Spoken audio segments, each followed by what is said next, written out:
Prière pour le monde, Israël et Iran. Guerre géopolitique ou biblique? Bonjour à toutes et à tous, chers bien-aimés du Seigneur. Aujourd'hui, nous abordons un sujet brûlant, le conflit entre Israël et l'Iran. Est-il simplement géopolitique ou trouve-t-il ses racines dans la Bible? Lecture de la parole d'introduction, dans Genèse chapitre 12, 3, Dieu dit: « Je bénirai ceux qui te béniront, et je maudirai ceux qui te maudiront. » Ce verset nous rappelle que les relations entre les nations et Israël ne sont pas seulement politiques, mais aussi spirituelles. Depuis des décennies, les tensions entre Israël et l'Iran se sont intensifiées. Frappes, alliances, menaces. Mais derrière ces événements, il y a une dimension prophétique. Un affrontement ancien et spirituel.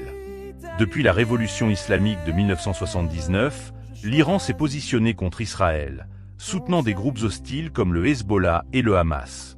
Israël, de son côté, voit le programme nucléaire iranien comme une menace existentielle.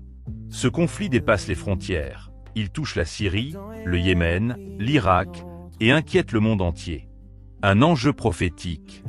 La Bible annonce que des nations se dresseront contre Jérusalem. Je rassemblerai toutes les nations pour qu'elles fassent la guerre à Jérusalem. Zacharie 14, verset 2. Et pourtant, Dieu appelle son peuple à prier. Demandez la paix de Jérusalem, que ceux qui t'aiment jouissent du repos. Psaume chapitre 122, verset 6. L'appel du cœur. En tant que disciples de Christ, nous devons nous tenir à la brèche, intercéder pour la paix, prier pour les dirigeants et semer la réconciliation malgré la complexité du monde. On peut conclure que le conflit Israël-Iran dépasse les analyses politiques. C'est un appel à la prière fervente. Restons ancrés dans la parole, guidés par la paix du Christ et actifs dans l'intercession.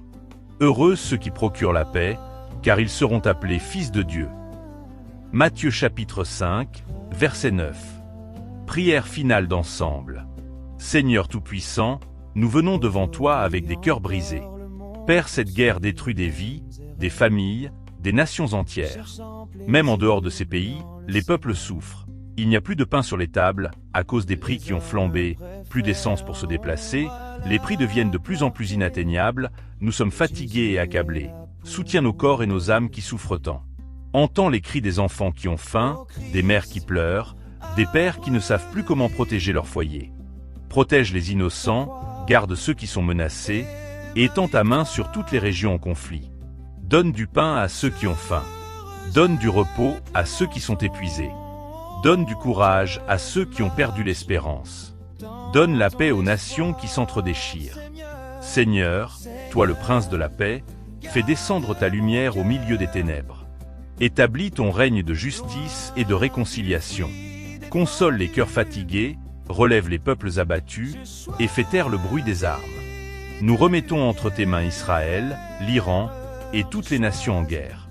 Transforme les cris de douleur en chants de paix. Au nom de Jésus-Christ, notre Sauveur et notre espérance, nous prions. Amen. Merci d'avoir suivi notre enseignement. Que la paix du Christ soit avec vous. Abonnez-vous, partagez, et restons unis dans la prière pour le monde. Que Dieu vous garde. Vous étiez avec Deus TV. À bientôt, que la paix de Dieu vous accompagne.